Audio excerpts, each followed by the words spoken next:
Hey guys, Phil's here. This video is going to cover the best in slot itemization for the Meticulous Bolts Lightning build. And if you are familiar with the build and the loot, then this image should suffice to give you an idea of the items that you would like and the roles for these items. If you're not familiar with the build, there will be a pop-up on the screen linking you to the video on the build. You can watch that video. It's going to cover the spec, the ability choices, and important key fundamental ideas about the build. Now I'm just going to carry on for a few minutes about some of the less obvious roles and item choices that are unique to this build.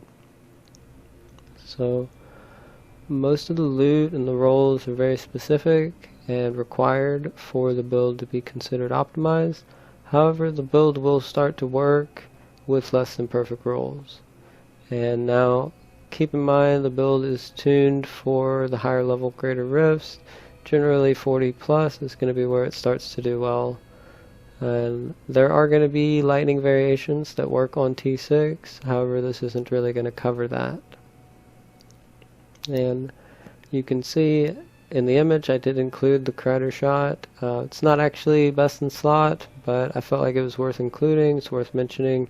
It's a very strong variation and it can do greater rift 40 plus.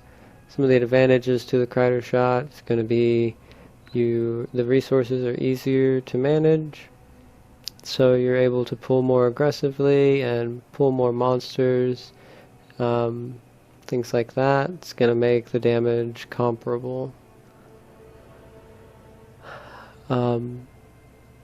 But ideally you would have the helltrapper at the 4.1 breakpoint. Part of the real strength to the build is hitting that top breakpoint. The amount of elemental arrows that are going to be produced by the sentry is going to be quite high. That's really the key for the build. Other options for the items can be like the necklace. You can run the hellfire amulet. It's probably preferred. You get the additional passive. It's going to increase your damage a lot. The SEO is nice. The slow ball lightning is going to trigger the vortex from the S quite often, and that's going to be quite effective. So that's worth considering if you can't get a good hellfire. As for all the other roles, I'm not going to go through every stat on every item. You can just pause the video and kind of look at the stats.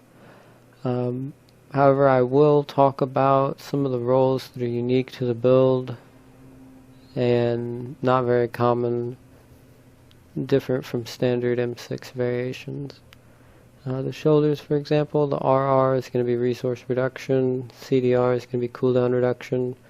The build being developed around smokescreen uptime means that you're able to forsake all defensive stats in favor of the cooldown reduction and resource reduction.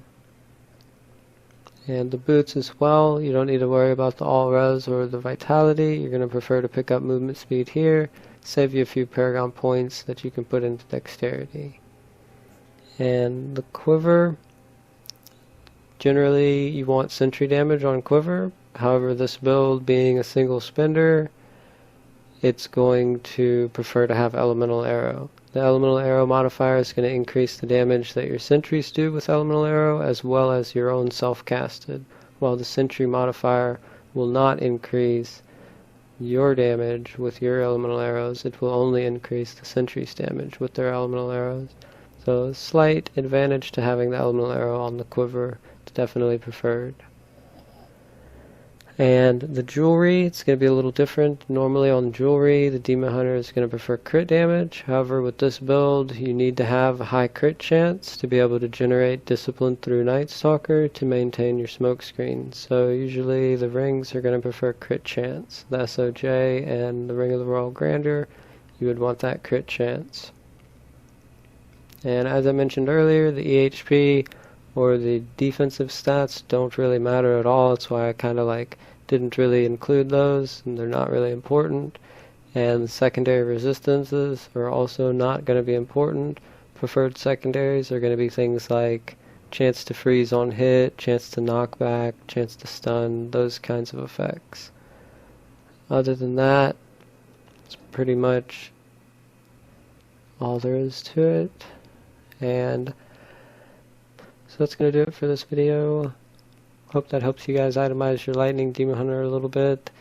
And as usual, I will include in the description below links with useful information on sentry behavior and breakpoint information. Thank you guys for watching, and I'll see you next time.